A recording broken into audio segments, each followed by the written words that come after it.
Hi hello നമസ്കാരം. എല്ലാവർക്കും പുതിയൊരു വീഡിയോയിലേക്ക് സ്വാഗതം. അപ്പോൾ ഇന്ന് വന്നിട്ടുള്ളത് ഒരു മിനി സ്റ്റഡി വ്ലോഗായിട്ടാണ് കേട്ടോ. ഭയങ്കര ഡിഫൈൻഡ് ആയിട്ട് ചെയ്തൊരു വീഡിയോയല്ല ഇതൊരു കുഞ്ഞു വീഡിയോ ആണ്. എനിക്ക് 3 ദിവസം ചെയ്ത് തീർക്കാനുള്ള കാര്യങ്ങൾ ഞാൻ സ്കെഡ്യൂൾ ചെയ്ത് വെച്ചിട്ടുള്ളതാണ് നിങ്ങളിപ്പോൾ കാണുന്നത്. ചെയ്തതൊക്കെ അവിടെ എവിടെയായിട്ട് ക്ലിപ്പ് എടുക്കാനേ പറ്റുള്ളൂ. റഷായി പോയി. കാരണം ഞാൻ ഒന്നും കംപ്ലീറ്റ് ആക്കിയിട്ടില്ലായിരുന്നു. വെനസ്ഡേ ആണ് ഞാൻ സ്റ്റാർട്ട് ചെയ്യുന്നത് തന്നെ പോർഷൻ വീക്കിലി എക്സാമിൻ്റെ പോർഷൻ പഠിച്ചു തുടങ്ങിയത്. അപ്പോഴാണ് വെനസ്ഡേ തൊട്ടിട്ടാണ്. എനിക്ക് അത്ര ഓക്കെ അല്ലായിരുന്നു. ഞാൻ മൈൻഡൊന്നും അത്ര ഓക്കെ അല്ലായിരുന്നു. അതുകൊണ്ട് അല്ലാതെ ബയോളജിയൊക്കെ പെൻഡിങ് ടോപ്പിക്കുകളൊക്കെ ഞാൻ അതൊക്കെ നോക്കിക്കൊണ്ടാണ് ഇരുന്നത്. അപ്പോൾ ഇത് കുറച്ച് ലാഗായി പോയി. അപ്പോൾ അങ്ങനെ കുറച്ച് ലാഗ് വന്നു. അതുകൊണ്ടാണ് ഇങ്ങനെ ഈ 6:15 കിടക്കുന്നത് ഈ സ്കെഡ്യൂളിൽ. വെനസ്ഡേ തൊട്ടിട്ടാണ് ഞാൻ സ്റ്റാർട്ട് ചെയ്യുന്നത്. വെനസ്ഡേ രാവിലെയൊക്കെ ഞാൻ ഉറക്കമായിരുന്നു തോന്നുന്നു. വളരെയധികം ടയേർഡായിരുന്നു. ഭയങ്കര മാനസികമായിട്ട് ഞാൻ മൈൻഡൊന്നും അത്ര ഓക്കെ അല്ലായിരുന്നു. മാനസികമായിട്ട് ഞാൻ ഭയങ്കര വീക്കായിരുന്നു. അങ്ങനെ അപ്പോഴൊന്നും എനിക്ക് ഒട്ടും ചെയ്യാൻ പറ്റിയില്ല. ഞാൻ ഭയങ്കര കൺസിസ്റ്റൻ്റ് ആയിട്ടുള്ള ഒരാളല്ല ഇതുവരെയും. മൈൻഡൊക്കെ വളരെ ഞാൻ മടുപ്പ് വരുന്നുണ്ട് എനിക്ക് നല്ലപോലെ. ഒരേ കാര്യം തന്നെ 3 വർഷമായിട്ട് ഞാൻ ചെയ്തുകൊണ്ടിരിക്കുകയാണ്. എനിക്ക് ഡ്രീമുണ്ട് ഇങ്ങനെ അച്ചീവ് ചെയ്യണം അതൊക്കെ. പക്ഷെ ഞാൻ കഴിഞ്ഞ 2 വർഷം കൊണ്ട് ചെയ്തതിൻ്റെ പകുതിയിൽ ഒന്നുപോലും ഞാനിപ്പോൾ ചെയ്യുന്നില്ല. അതെനിക്കിപ്പോൾ നല്ലതുപോലെ അറിയാം. പക്ഷേ ഇടയ്ക്കിടയ്ക്കൊക്കെ എനിക്കൊരു എന്താ പറയുക, എന്തെങ്കിലും നേടണം, ജീവിതത്തിൽ എവിടെയെങ്കിലുമൊക്കെ എത്തണം എന്നൊക്കെ ഒരു ആഗ്രഹം ഉണ്ടായി. ഞാൻ പഠിക്കാനൊക്കെ ഇരിക്കും. അപ്പോൾ ഭയങ്കര ഒരു ആക്റ്റീവ് എനർജി എനിക്ക് കിട്ടും. ഭയങ്കര ആക്റ്റീവ് ആവും ഞാൻ. അപ്പോഴാണ് കുറച്ച് പഠിക്കാനൊക്കെ ഇരിക്കുന്നത്. വെനസ്ഡേ ഇത് കഴിഞ്ഞ ആഴ്ച എടുത്ത വീഡിയോ ആണ്. ഇപ്പോൾ ഞാൻ ഒരുപാട് മാറ്റി. എൻ്റെ സ്കെഡ്യൂളൊക്കെ രാവിലെ മോർണിംഗിൽ എണീച്ച് തുടങ്ങി. അതൊക്കെ ഇനി വരുന്ന അപ്കമിങ് വീഡിയോസിൽ അപ്ലോഡ് ചെയ്യുന്നതായിരിക്കും. ഇപ്പോൾ ഞാൻ രാവിലെയൊക്കെ എണീക്കും. ഒരു സ്കെഡ്യൂൾ അല്ലെങ്കിൽ ഒരു റൊട്ടീനൊക്കെ കൊണ്ടുവന്നിട്ടുണ്ട്. കുറച്ച് വർക്കൗട്ടും കാര്യങ്ങളൊക്കെ എൻ്റെ സ്കെഡ്യൂളിൽ ഉൾപ്പെടുത്തിക്കൊണ്ട് കുറച്ചുകൂടെ ആക്റ്റീവ് ആവാൻ തീരുമാനിച്ചിരിക്കുകയാണ്. ഇപ്പോൾ അൽഹംദുലില്ലാ ഞാൻ കുറച്ചൊക്കെ ഓക്കെ ആയി വരുന്നുണ്ട്. പഠിച്ച് സെറ്റായി വരുന്നുണ്ട്. ആ ഒരു റൊട്ടീനിലേക്ക് ഓക്കെ ആയി വരുന്നുണ്ട്, സെറ്റായി വരുന്നുണ്ട്.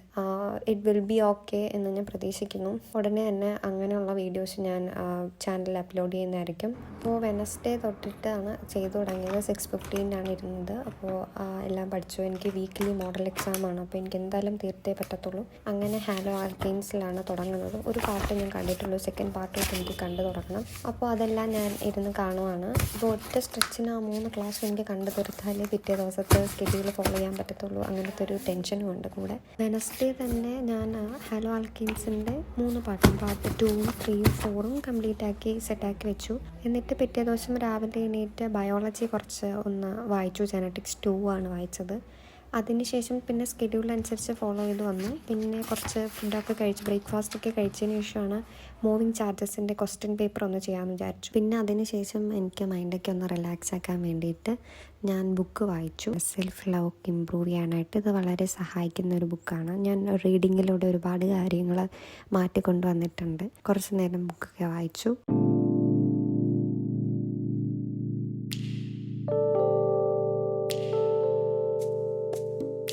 ഞാൻ ഇന്ന് വായിച്ച ആ ഒരു പാട്ടിൽ നിന്നും എനിക്ക് കിട്ടിയ ഒരു കോട്ട് അല്ലെങ്കിൽ ഓഥർ നമ്മളോട് പറയാനായിട്ട് ആഗ്രഹിക്കുന്ന ഒരു കോട്ട് നിങ്ങളുമായിട്ട് ഞാൻ ഷെയർ ചെയ്യുവാണ്. അതായത് നമ്മുടെ ജീവിതത്തിൽ ഒരുപാട് സിറ്റുവേഷനുകളുണ്ടാവും വിഷമകരമായിട്ടുള്ളത്. ഹാപ്പി ആയിരിക്കില്ലല്ലോ എപ്പോഴും.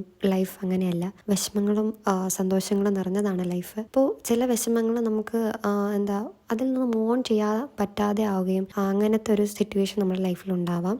അല്ലെങ്കിൽ നമ്മൾ അത്രയും വേണ്ടപ്പെട്ടവരെന്ന് കരുതുന്ന, അത്രയും വാല്യൂ ചെയ്യുന്ന ആൾക്കാർ നമ്മൾക്ക് തിരിച്ച് ആ ഒരു വാല്യൂ നമുക്ക് തരാതിരിക്കുകയോ ഹേർട്ട് ചെയ്താണ് നമ്മളവിടെ എപ്പോഴും സംസാരിക്കുന്നത് അല്ലെങ്കിൽ പെരുമാറുന്നത് അങ്ങനെയൊക്കെ ഉണ്ടെങ്കിൽ അവരെ തിരുത്താനോ അവരെ പറഞ്ഞ് മനസ്സിലാക്കിപ്പിക്കാനോ നിൽക്കാതെ അവരെന്താണോ ഉദ്ദേശിക്കുക, അവരെങ്ങനെയാണോ അതങ്ങനെ തന്നെ നിൽക്കട്ടെ, എനിക്ക് ഇതിൽ നിന്ന് മൂവ് ഓൺ ചെയ്താലേ പറ്റത്തുള്ളൂ എന്ന് കരുതി മുമ്പോട്ട് പോവുക. അതായത് let it be as it is. അത് എന്താണോ അതങ്ങനെ തന്നെ നിലനിൽക്കട്ടെ. ഇത് മുമ്പോട്ട് വലിച്ചു കൊണ്ടുപോയി വലിയൊരു ഭാരം നമ്മുടെ നെഞ്ചത്ത് അല്ലെങ്കിൽ ജീവിതത്തിൽ പുറകിലിട്ട് ഇങ്ങനെ കൊണ്ടുപോയാൽ നമ്മളൊരു ടൈം പീരീഡ് എത്തുമ്പോഴേക്കും നമ്മൾ സ്റ്റക്കായി അതിൽ മൂവ് ഓൺ ചെയ്യാൻ പറ്റാതെ ആയിപ്പോവും. അതുകൊണ്ട് തന്നെ ഇത്രയും ലൈഫ് ഭയങ്കര കോംപ്ലിക്കേറ്റഡ് ആക്കാതെ ഭയങ്കര ഈസി ആയിട്ട് കാണാൻ ശ്രമിക്കുക. അത് അങ്ങനത്തെ ഒരു സിറ്റുവേഷൻ നമ്മുടെ ലൈഫിൽ ഉണ്ടാവുകയാണെങ്കിൽ അത് അങ്ങനെ തന്നെ ഇരിക്കട്ടെ എന്ന് വിചാരിച്ച് മൂവ് ഓൺ ചെയ്യാൻ ശ്രമിക്കണം.